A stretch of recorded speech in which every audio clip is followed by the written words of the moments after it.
Welcome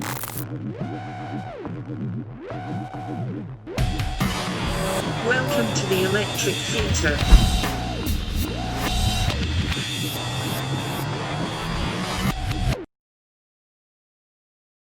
Hello. Hey, man, how are you? Great, man. I really appreciate your time today. Welcome to the Electric Theater. Basically, man, I've been doing what I do for a very long time in my life, and I really just wait for those days for all the same people that I talk to just to have a regular conversation about anything else than what their editor wants them to get out of me or what they think the culture wants to get out of me.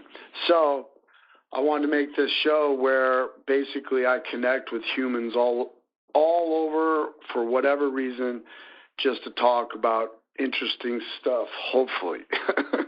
So Yeah. I just appreciate your time, and that's just really what it is, man. It's just low key and just two people. So with that, again, thank you. And I wanted to kind of jump in. I don't really educate myself about people because I want to take it, person to person, human to human. But when I knew that I was going to have the the conversation, I was trying to think of like, what could I get that I want to know, that I'm really interested by people that are really detached and far out in what they do, and you're really out there.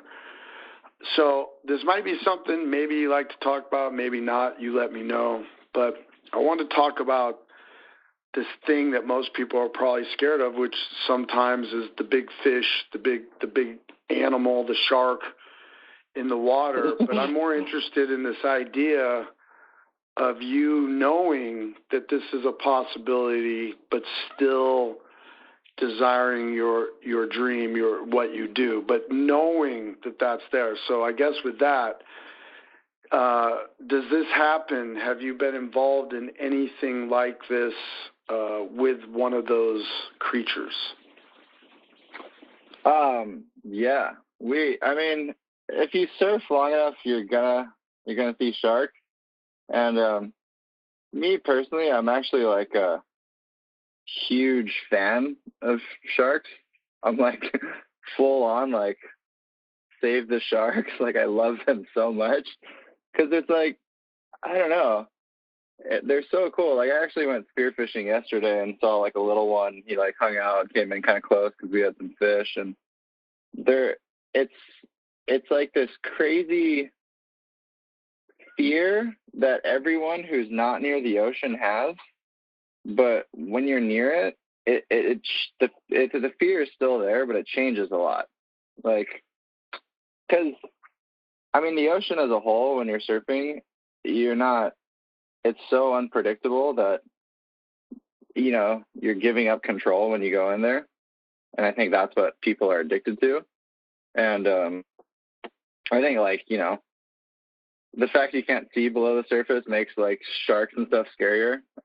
Can't think of really another sport where you have like a fear of being eaten. Maybe like a grizzly bear mountain biking or something. No, that's it though. That's kind of what I'm trying to hit on here. I want to give you a backstory real quick. I have a friend. We were in a conversation after a show, and someone asked this person if they had been surfing, and they were talking, and we got into this conversation about this guy in Los Angeles. I don't know if it was Huntington Beach or somewhere had boxed a bull shark, and they had it on film. This guy like just literally had to box, and he was a boxer, and he just tripped the shark out, and he had to do it because it was coming for him. And when I was talking to my friend said to me, he goes, "I'd much rather be eaten by a great white than messed with by a bull shark." And I was like, well, that doesn't make any sense. And he's like, well, a bull shark, it could take my leg, I could bleed out, it could rip my arm off, it could just keep messing with me, whatever, maybe not. And he's like, a great white, you would never know it. It would just happen, and you'd be here and then gone.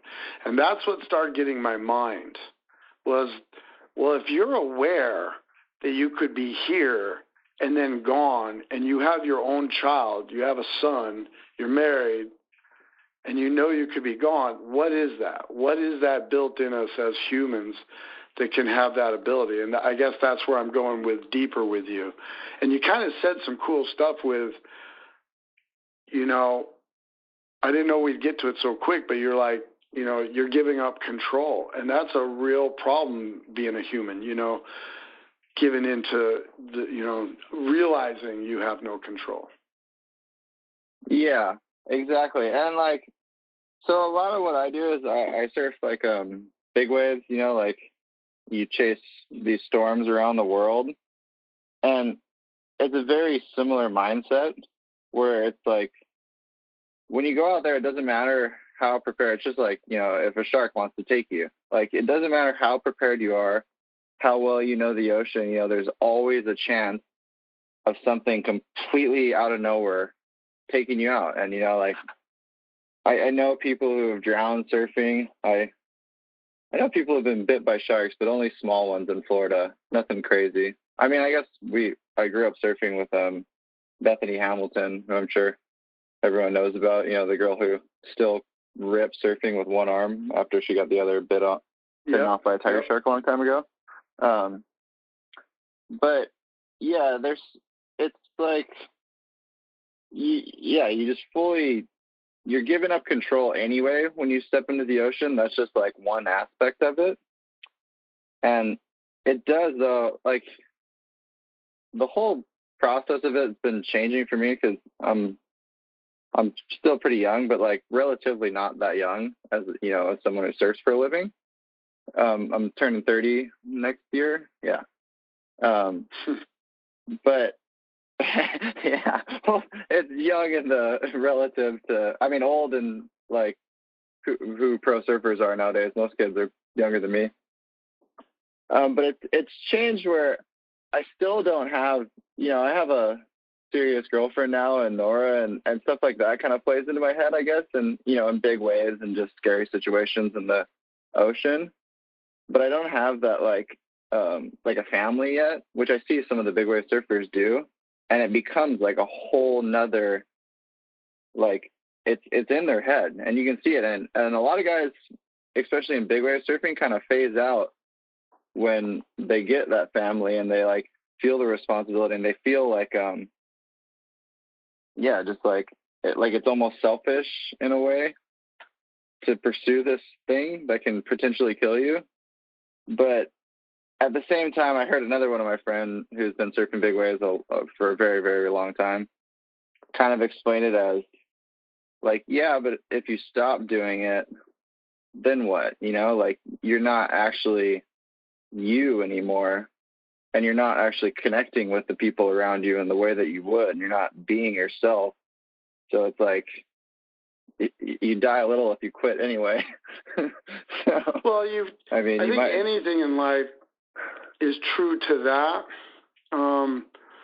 you know, but still, I mean, we're talking about, you know, that's interesting that you said people phase out understanding the responsibility. I would adhere that to wisdom, you know, so you're younger, your ball's out, man, you know, you're raging, you're a young bull, and you're just taking on life. That's it, you know, on life's terms, but you don't want to agree with them. But sooner or later, you get wise by participating and living, and, you know, you got to know when things might be enough. So that's interesting that you say that some people may phase out because of similar thoughts towards that. But I was going to ask you,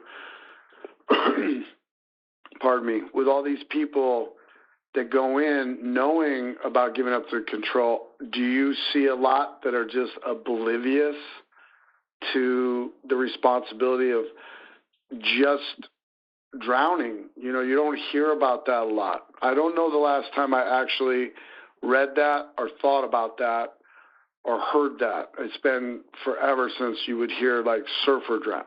So, I mean, do you think there's a lot of people, do you see a lot of, I wouldn't call them greenies, but maybe talented people that are good but are kind of clueless? Is that their edge? or do they not have edge? You know? It's totally like I see it all the time. You see it all the time with people who are, so like the big wave here is, in Maui is Jaws, and it's kind of like, you know, the most famous big wave around. And so, and I've watched it since I was a little kid, and I've been surfing it for almost 15 years now.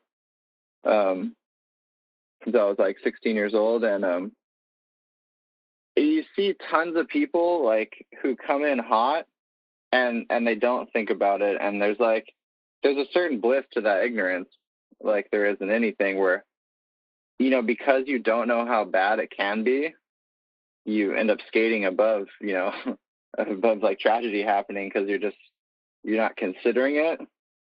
But then at the same time, you know, you can make a mistake. And yeah, you see a lot of people come and go who, you know, come in too hot to the whole scene, and they get pretty humbled pretty quick, and then, you know, they're not surfing out there anymore. Where if you see the guys that have done it for a long time, it's like they take their time. There's no rushing, and it's just like it's such a longer, like more thought out process.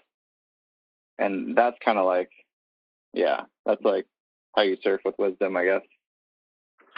It's funny that you say that.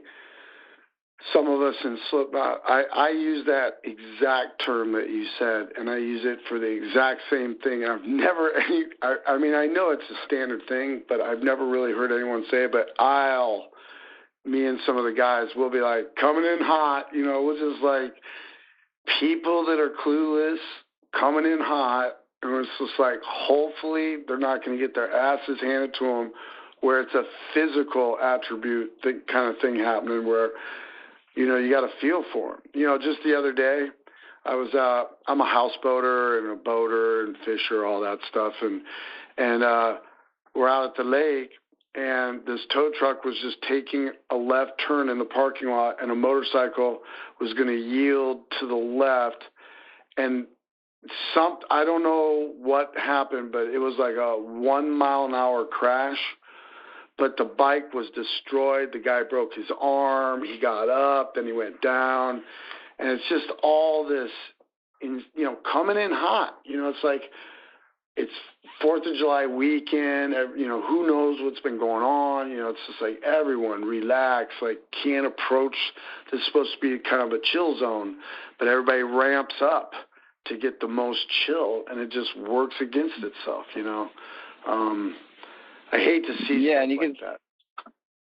Yeah, you see people kind of that like almost nervous energy, and you see people feed off of it, and like something like that's almost inevitable. Like it's gonna happen when you see people just like feeding off that energy, like, oh no, like it's like a rushed nervous energy, you know, and that only kind of ends one way. I met my girlfriend yesterday. she actually broke her arm yesterday. Oh no! What happened? Like we were just messing around. There was just like 5 or 10 of us messing around, and we just are having just like a little like barbecue day out at one of my friend's house. And if you've ever seen one of those one wheel things, they're like a weird motorized skateboard. Yeah. Yes. And yes. Yeah, so she's a pro skater, like one of the best in the world, and so I knew as soon as she got on it, I was like, oh, she's gonna be too confident because she's a pro skater, and these things are totally different. And then sure enough, she was trying to like chase me. I was like, you're coming in too hot. I said exactly that, and she ate shit right in front of me and just like cracked her bone in her elbow, I guess. Oh man, it wasn't like. Not bad or anything, you know. She's a skater. She's tough. She's fine, but it was a classic coming in too hot moment. Oh man, yeah. When we were younger as a band, you know, there was always a lot of people watching us. We were really aggressive, and I think people might have thought we demanded attention, but we really didn't. We just demanded our own time together for that time to live out this thing known as a dream. And, you know, on the way to stage and shit, just people around us just like deer in the headlights, like, coming in too hot, man, get it figured out. That's when the injuries happen. All of a sudden, lighting trusses are falling on people because they can't figure it out, you know. It's like, Well, yeah. Do you think fans are the general population? How many people do you sit out there want to see people eat shit? You think there's so when I'm watching TV and I'm watching everybody in Hawaii, you know, hit it, and I see all those people, and I'm like, you know, how many of these people even know the scoring, know the person, understand, can see it, but what is it? Is there, you know? So tell me, I didn't mean to interrupt, but like, what do you think about that? No, that's a really good point, because there is. I think that's something we can totally both relate to, too. Is like, there's this crazy, especially when people get in big crowds, like this thirst for blood kind of thing. And yeah, I see it in big wave surfing so much. And it, like, part of me totally understands it. And like, you know, we're out there. That's like part of the thing is like, you know, you're supposed to be risking it all. And it's like, I mean, I'm still trying to figure out why. I'm still young, like why we're risking it all. But like, I get that it's like, it's trying to, you know, you're getting to the edge, the very edge of human potential. And I mean, I think that's an amazing thing to do. And I think it's important that it's done. But there is like, you see it when there's these big wave contests and stuff. Like, you can just go look at, you know, whatever it is, the WSL, like, which is our big like competition circuit. Like, most of their highest rated videos are all people eating shit and almost dying. Yeah. And we actually had this heavy one recently. There was this big wave event in Portugal at this wave called Nazare, and it was like they were tow surfing, so using the jet ski to tow each other in. And I wasn't in it, but a lot of my friends were.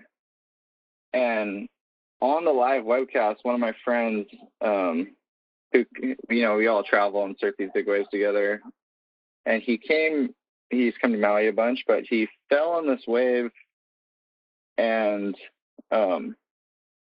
he got rescued by the jet ski, and they were trying to run away, and they hit a big wave and fell up, and he hit his head on the back of the ski when it came down, and the guy driving broke his leg, and my friend got knocked out.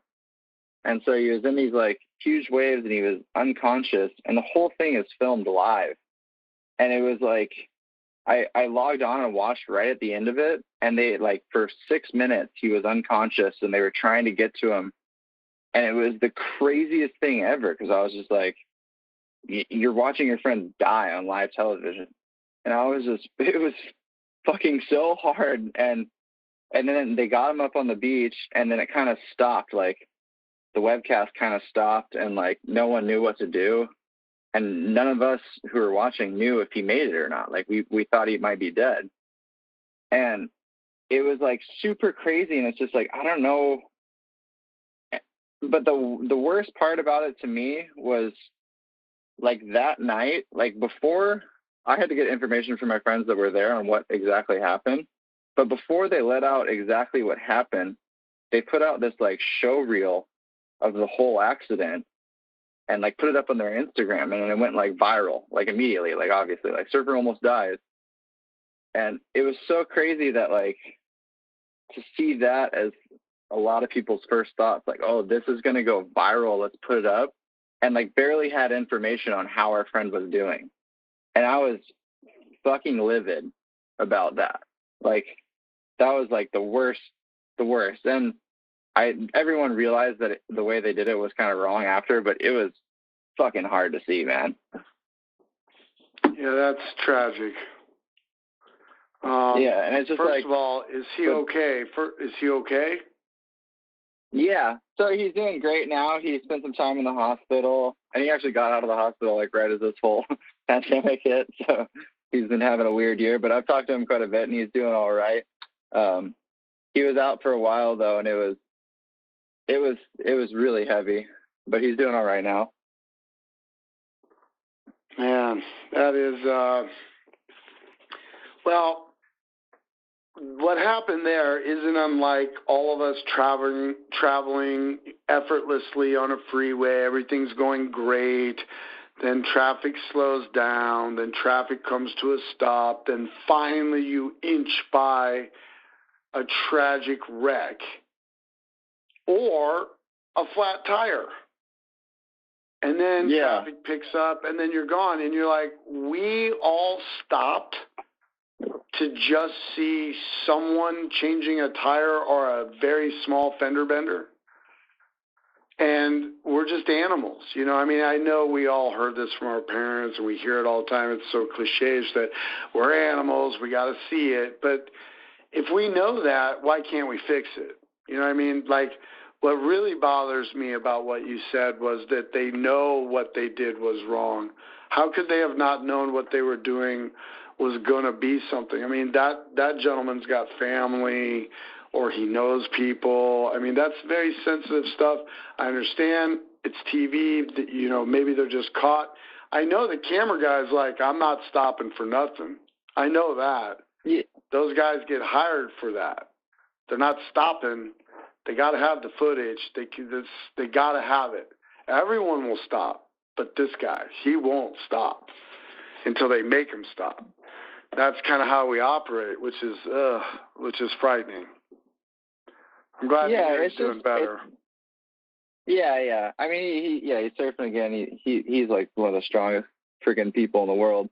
But yeah, it's just, there is like this crazy thing in like sports and action sports. I mean, also, you know, you see it in football and everything. It's like that, like human thirst for blood is so strong, and it's stronger than like sometimes wanting to see people make it.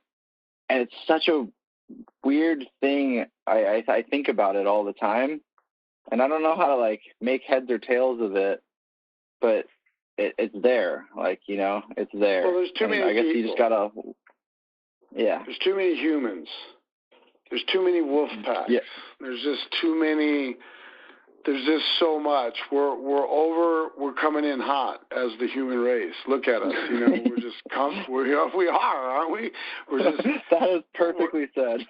Yeah, we're just coming in hot, man. You know, but we really are, man. You know, it's like my whole thing lately, like I'm really doing my best. I'm trying my hardest to not speak about the pandemic at all. And it's not because I'm mad or angry. It's because it's just because, like, you know, for me, life is life. You know, malaria has been out, AIDS has been out, cancer, you know, now it's COVID. You know, there's a million things. You know, this one's stopping the world. I get it. Don't get me wrong. I'm not laughing at it or anything, but again, you know, if you look up the word virus, it has a real simple definition, and I just try to roll that way. And I just know there's a lot of people on the planet, and when there's a lot of people on the planet, our way seems to roll differently. And I'm only saying this right now because you're saying I think about it all the time. You know, it's all around us, and I think you're absolutely correct. I think as of recent, maybe 3-4 years tops, but you know, life has taken an edge to a certain ability that's unfamiliar to me, and it's all around, and it's tight, you know, scary, but where not, you know, we can get off all the intense stuff. Let me ask you this: I think yeah, you know, I don't want to get like in some morbid, you know, that wasn't my thing. You said it, human potential. I mean, I admire that. Like, you keep using the words big wave, you know, which I'm like, screw that. I mean, a big wave is like 3-4 stories, maybe higher. I don't know. I know it's not a boogie board. You know what I mean? Like, yeah. So first of all, you keep mentioning big waves. Then with big waves comes focus. I don't even know what human potential you have to use or go into to be on a third-party accessory. So you got the big wave, which is the earth, the ocean on the earth, and then you got this board, this wood that doesn't even belong in the ocean. It belongs on the shore, but it floats. Yeah. We see it out there. And then there's you. And then you said at the top of human potential, and that's why I began the story. So not the story, but the conversation with the shark, because I'm like, that human potential right there to go into that box. I mean, that's life and death. I mean, that's just, I don't do that. Although what I do for a living or what I do for my dream, there is chance of risk and serious injury and chance of death, especially if it's raining or, multiple people that are out. You never know. So I understand. Yeah. But, well, I think the biggest kind of similarity is you, like, I mean, I've been a Slipknot fan forever, just so you know. Well, thank you. But, Thank you very not much. Forever. I think actually it was started around 18, so I was kind of a late bloomer. But you can see it in the shows, and I've had this with a few musicians that I've met, where you can see when you're giving your everything, you can see it a lot of your guys' shows. Like, I can imagine you leave that stage where you have nothing left. And like, that's like the same human potential in a different way, where, like sometimes I come in from a session and I have nothing left. That was everything I had. I gave it all. And you see that same thing on like a live show where you give everything to that crowd, like everything. And it's like, that's what's cool too, is because, we say, a lot of people are out for blood, but there is people that do want to see you succeed, and it becomes an energy exchange. Like there's little moments where I can imagine, you have your shows where you're exchanging energy with the crowd in such a way, and it's just like you're giving everything, and they're sending it back, and that's like the beautiful thing within, trying to get to your full potential. That's what I live for, Albee. That's why I continue to move towards that positive potential in my life. It's that human exchange that you just mentioned, because I'm very blessed in the ability or in the idea that I try every day, every show, to give my all, every ounce of my all. And why is because at the end of it, when I take that thing off, I look at myself and I can see that I gave it all. You know what I mean? And I'm like, if I do nothing else today to help myself, my family, my community, my culture, my peers, the adults, or humanity, or the solar system, I know I gave it all for 90 minutes. And that in the end ends up being the best thing for myself in return for my family, the solar system, and that. Yeah, well, and then all those people, they take that home and they feel that energy, and and then they spread it somewhere. And yeah, that energy exchange is like, I think the coolest thing about music. And because sometimes we get a taste of it in surfing, where you kick out of a wave and a bunch of your friends or the whole crowd is right there, and they're just like screaming, and you're just like screaming. And it's those moments that, like, that's everything. They are. And with me, I never got into what I do and who I am and how I perform. I never got into it for like the act of needing to be paid attention to. In fact, that's why, the masks are a thing, is because I'm a nobody, and that's how I need to be. I need to roll with full tilt human potential for myself to live this life. But what I do get off on and love is, I say this all the time, You know, when this all hit, we canceled 3 tours, and what I'm most bummed out about, I don't care about me. I don't care. I could use a break. I could use time off and just do the things I'm doing.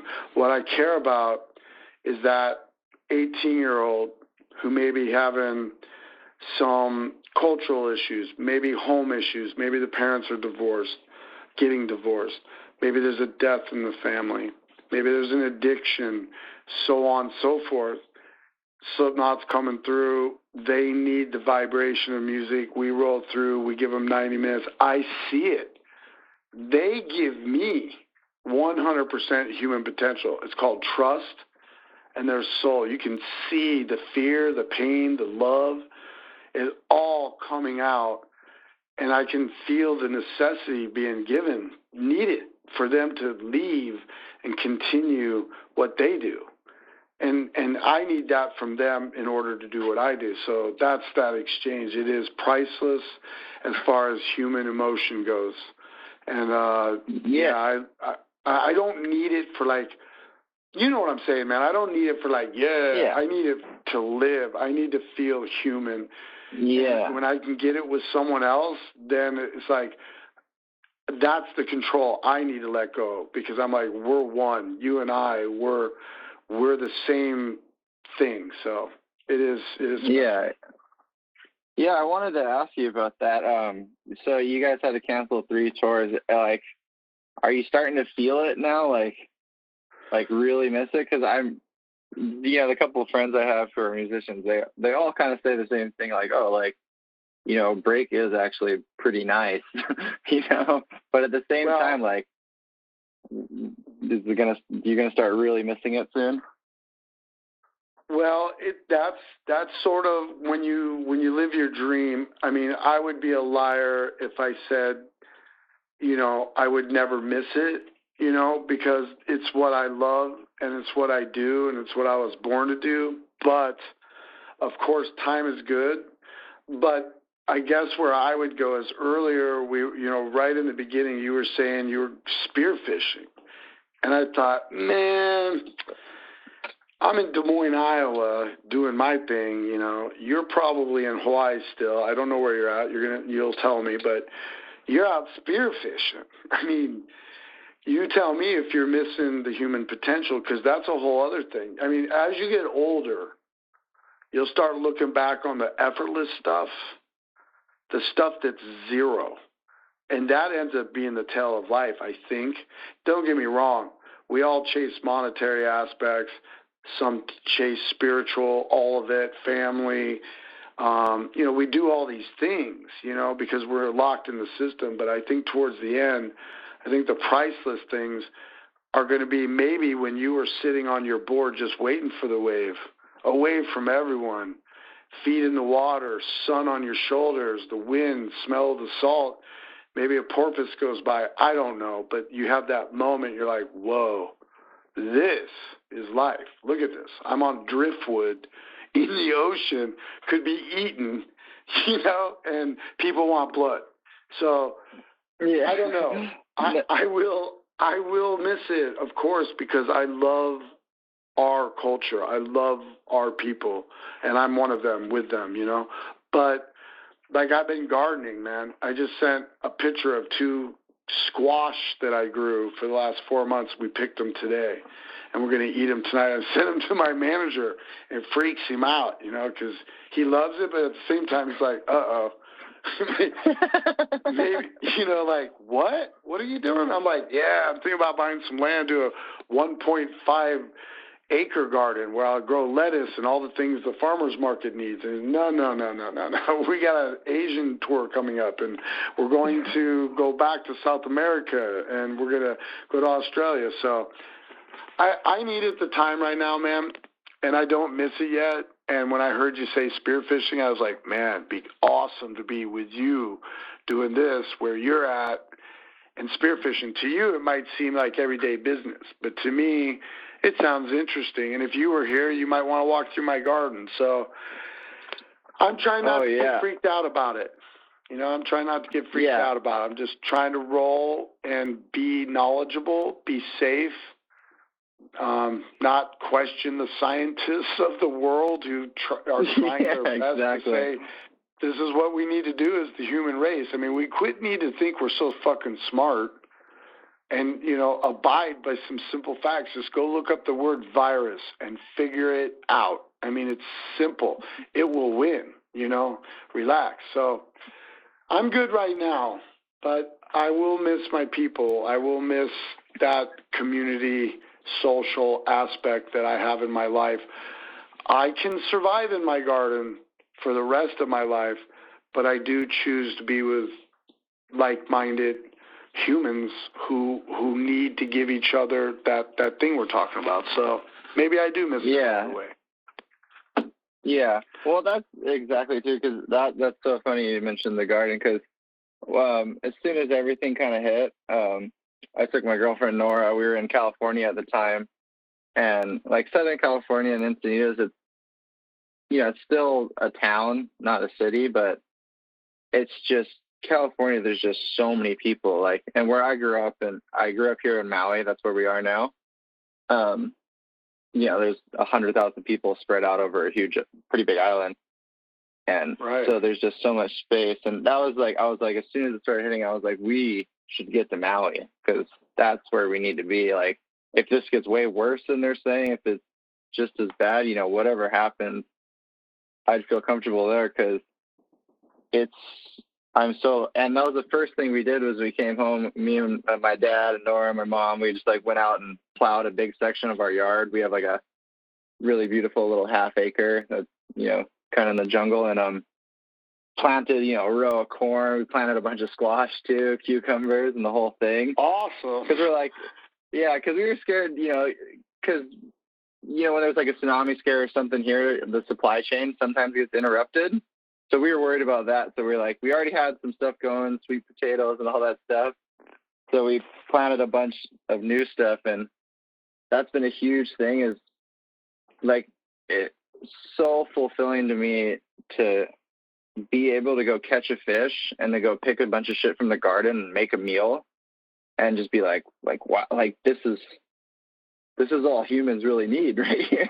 Like, we forget that that's all we need sometimes, is just, I food. think people, I think people might think you and I right now they might sense, oh, these guys are freaking out, pandemic, or what happens with the food. Well, with what we do, like,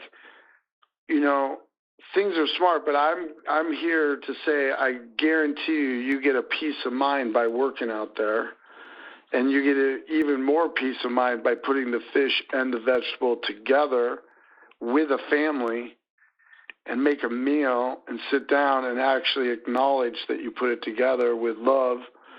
I mean, these are the sort of things, I guess, that I'm trying to research for myself during this time, because I'll be honest with you, I could easily get stuck playing a video game. I'm not going to say any video games because I love them and I don't want to make it seem like I'm throwing them under the bus, but I've spent years of my life where I was just trying to make stuff happen and didn't get reality done. And now I'm older, I'm 50, I'm going to be 51 in September. I really like the peace of mind, the time. I like the reward that comes with the time I have to put in every day for months and putting it together. And you're absolutely right. This is that wisdom that I'm receiving that I was talking about earlier. I feel like, wow, I grew a hot pepper. I put it on a burger. We made the buns. We grew the onion. We grew the pepper. I'm not really interested in hunting. It's not my deal. So I got to work with a really wholesome butcher. And this is really all I need, is sit with my friends and my wife and enjoy the sunset and do some things. Sounds cliche-ish, and not everybody has the ability to do that. So it's not like we're poking sticks at that either. It's just that I think it's cool to hear you.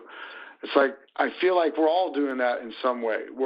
Everyone I've talked to, there are hard times, though. There are hard times, and I acknowledge them. Not everybody has the ability, I guess, to put it together the way they want to or something like that. But, yeah, man, that's so garden, acre, squash.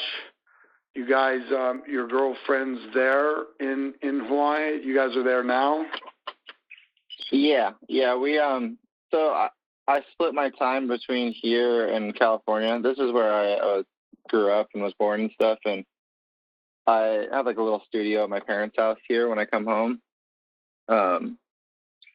And then we both live in California, usually during the summertime, but with everything that's going on, like, you know, she doesn't have any skate contests. I don't have any stuff to do. And so, yeah, we're spending all the time out here. And, yeah, the gardening has been a huge thing.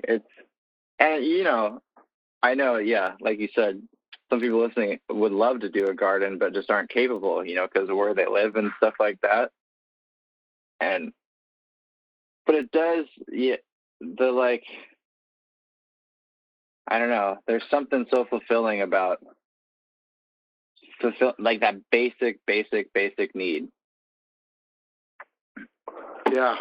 Going to zero, looking for zero, you know, starting with your feet without socks and shoes, standing on the actual ground that's not your house, standing in zero.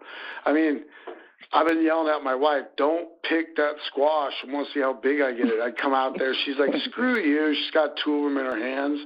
And half of me was like, I can't believe you picked my squash.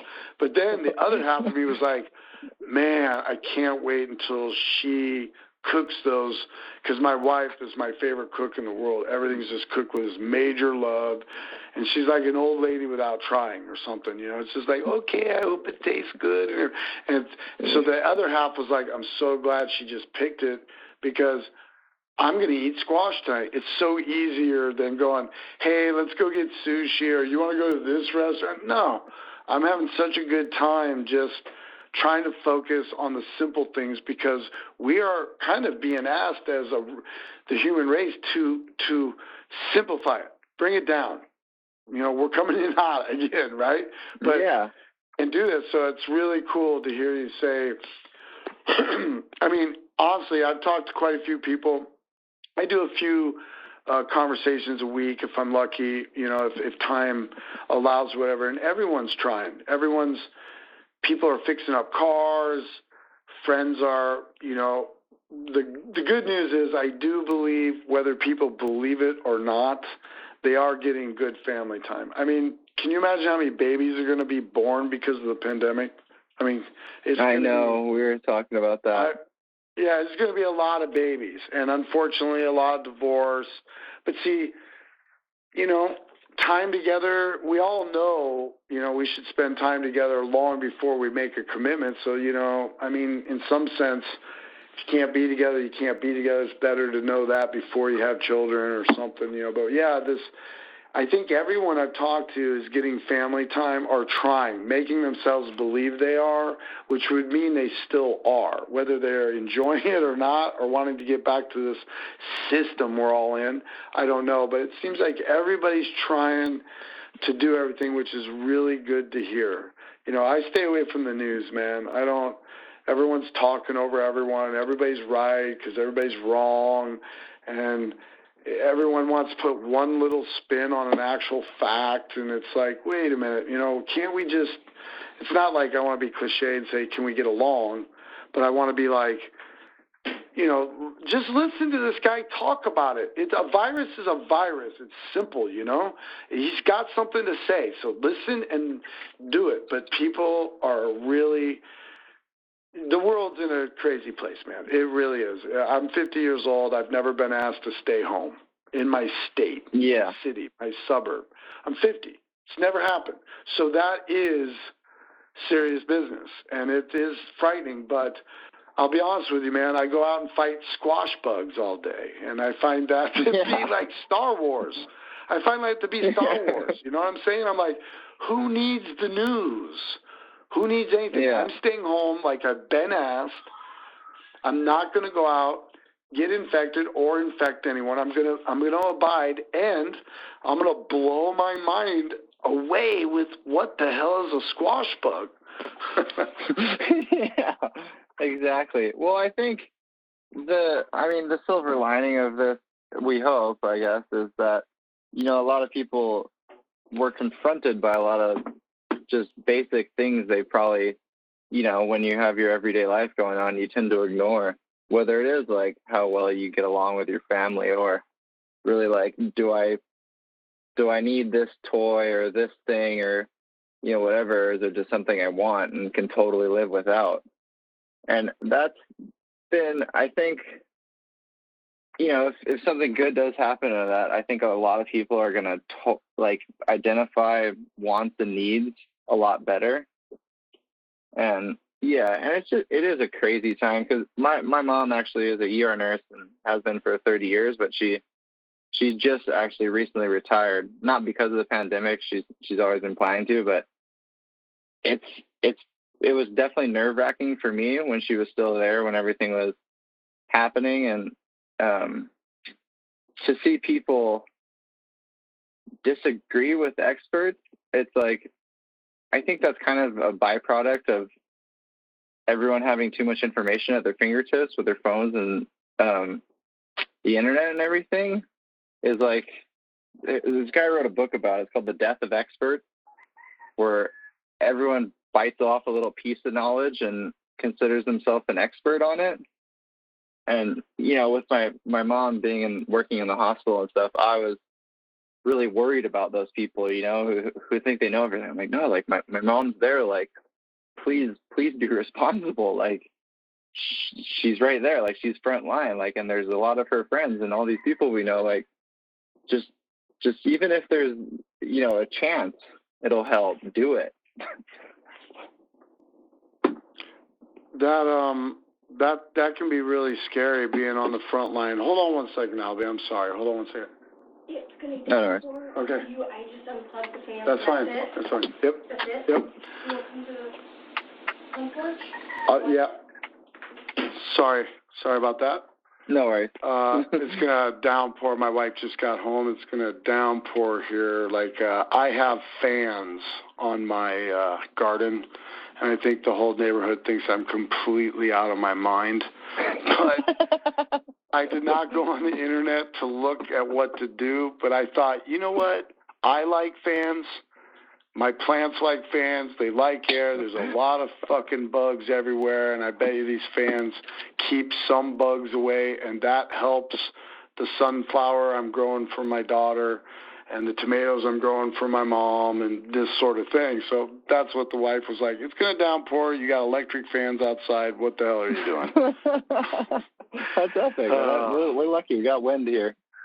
Yeah, no, it's summertime, it's humid, it's hot as hell, it doesn't rain much, lots of mosquitoes, lots of bugs, and really hot. Yesterday it was like 91, my whole yard is yellow, I can't even water to keep it alive. It's like we're under a magnifying glass, but I love it, man. Yeah. I love the sun, I love nature, I love all that. Just to continue that thought, I know what you mean, especially like what you were stating was like you have been educated, by someone who has been educated. Your mom, she's on the front line. She says it's serious. She says people do need to pay attention. Then you have those naysayers that, they're here, they're there, they think they put it together, but how can they put it together? The problem with those people that guy is talking about in the book is he's absolutely right. You may be able to get 10 DIYs, but until you make something and do it over, a hypothesis takes 10 years to make an educated, scientific, choice about what to say about something. So how can anybody, and we saw this early with it, we just saw right for the toilet paper. What are we even thinking about? Toilet paper was the one thing that went first, and of course masks, cloths or, alcohol or whatever, but toilet paper, man, people were really worried about their downtime with that. You know what I mean? Why don't we have bidets? Like, really? I do. I have 3 in my house. I They're the swear best. to God. I don't understand why we ever stop. Like, why don't we adopt that? It's I wasn't even gonna bring it up, but like people, like I have friends that write me and they're like, "You asshole." I was like, "Hey, what are you talking about? It's just common sense. I mean, like, you can be one of those people like, oh, but Dave, what's that mean? Blah, blah, blah, blah, blah. Whatever. Get one. You'll see." Yeah, exactly. They're good. But yeah, and when in history have we ever run out of toilet paper, like, when everything was normal? Like, why would it have been different? Right. I'm just like, the one thing. And I thought it was a joke, and I went in, and then, you know, it's all it's just all backwards, dude. It's coming in hot, right? That's all it is. It's just too much. Just one person does it. Yep. I mean, that's really the answer right there. That's really, somehow there was a craze. It was like a bleeding animal fell in the pond, and a meat eater got excited, took a chunk, blood hit, everyone hit it, animal's gone. And that's sort of exactly what happened too. So exactly, with toilet paper. That's a perfect analogy. Yeah, with toilet paper. I don't know. So, well, man, I try to always keep these about around this time. It was a real pleasure speaking with you, and more importantly, I just really appreciate you taking the time out in the day. And again, I just never have any expectations. I really just try to like get on a human level. And today it was just like, for me, like, you know, you using terms like human potential, it really put me on top of the wave on your board looking down. And I'm like, wow. Thanks, man. That's big. Can I tell you a quick story before we go? Yes, please do. We don't have to go. Yeah, well, no worries. But I just wanted to tell you, so just real quick, my surf career, I did okay as a junior, and then I fell off like right before I graduated high school, which sucks because then I was just someone who just graduated high school with no plan. But so this online video contest emerged when I was about 18, and it was like $100,000 if you won. And the way you got on the show was you put up a video online, and it went up for 2 weeks, and everyone voted on it. And, you know, the 5 best people from each round made it into the movie, and then whoever had the best part of the movie won. But so my career was absolute dog shit. I was making $0, you know, working odd jobs here in Maui. But one of my buddies is a filmmaker here. We started collecting some pretty good footage to do the online entry. And he got all this heavy footage, and he's like, we're trying to figure out, because the parts are kind of themed, like figure out what to do. And then we shot all this stuff, like this crazy motion stuff where it looked like I was losing my mind because I didn't know what to do and all this stuff. And then we actually used Duality to do the online entry that went up for 2 weeks, and everyone voted on it. And that like part was still to this day probably the reason I have a surf career. So I just wanted to share that with you. It's like, you know, that part with that song and like what we shot was jump-started my career, because my career was absolutely dead at that point. And then that's kind of been the wave I've ridden since then. So I just want to say thank you guys for helping me out with that. I'm very honored. Thank you, man. That's very heavy. I want to give you something I was feeling while you were saying it, because you kind of have like this emotional chuckle while you're saying it. So I know it's very real. I know it's very real to you.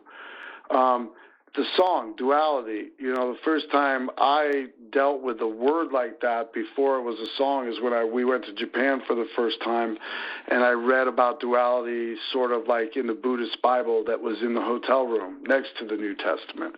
Got to check it out, pull it out, it's an orange book. I'm like, whoa, this is what they rock here, because this is what they're into. Read a little bit, read this whole thing on duality. Maybe Corey Taylor read that too. Don't know, never asked him. don't know where the lyrics came from. I love music. I correlate it to that idea for myself. But you're talking about your life being in one area and then going to another with a song called Duality, so it's all connected, man. You know what I mean? Our paths are here for a reason, and I can feel your heaviness on what you do, but that's a really, really cool, man. Yeah, I had to share that with you. I never get tired of hearing that stuff. I never get tired of hearing that stuff. Only because so bad. when I was a kid, I loved music. You know what I'm saying? I watched movies that had music, and people loved music. And I did this for a long time before I got a story like that. And I've had heavy stories. I've had soldiers that have been in battle bumping music, and I've had to think about that in my brain. I've had to put that together and think about music I'm on and in, and it being in war. And I couldn't even tell you what that's like. That didn't get into my life. So it's heavy for me, especially soldiers who lose arms and limbs and stuff, and they're telling you stories. It's humbling, and you're just like, whoa. And they're like, without your music, and it's just like, whoa, without you and freedom. You go to a lot of places with music. So I never get tired of it because it's why I still do it, and we're all one way or another tied. So that's really cool, man. I hope you still listen and are enjoying, and enjoy your garden. I hope your girlfriend Nora, right? Nora? Yeah. I hope her elbow feels better, and hope you guys still stay safe and all these good things. And look, if we're ever in California and you're there, or if we ever get to Hawaii, it's just, I'm always trying to get to Hawaii, but they always want to put it at the end of a tour, and everybody's like, well, why go there and have such a long trip back home? And it's like, let's just go to Hawaii already. But one way or another, when we're around, man, come say hi, be a guest at the show, come say hello, and if I can check you out ever surfing, I definitely will, man. All right. Well, that's a dream of mine, man. I will make it happen once everything starts moving again. Yeah, man. We'll stay in touch, and we'll do this again. We'll acknowledge what we talked about. We'll contemplate it, think about it. I'm sure. I don't want you to think about me too much when you're up on that wave with all the dumb stuff I talk about. But you will. You'll be like, damn, that clown guy. What the hell? But we'll talk about that next time. The music in my head. There you go, man. We'll acknowledge that's when we're some other tuned in. Yeah, exactly. We'll acknowledge where we went with this next time, but we'll definitely talk again. I want to check in on you and see how things are going. We'll wait until things pick up, and maybe we'll talk again and ask each other how things have changed in our worlds, and let the people know that. And maybe it'll help. So sounds great, man. Well, thanks so much for chatting. Yeah, well, thank you. Spear a good fish and bury that head in the garden, man. You know what I'm saying? Yep. I'm Spearfish, one today. Bury the head in the. It'll help. All right, man. Keep your head up. I'll talk to you soon, and you have a wonderful day. You too, man. Thank you very much.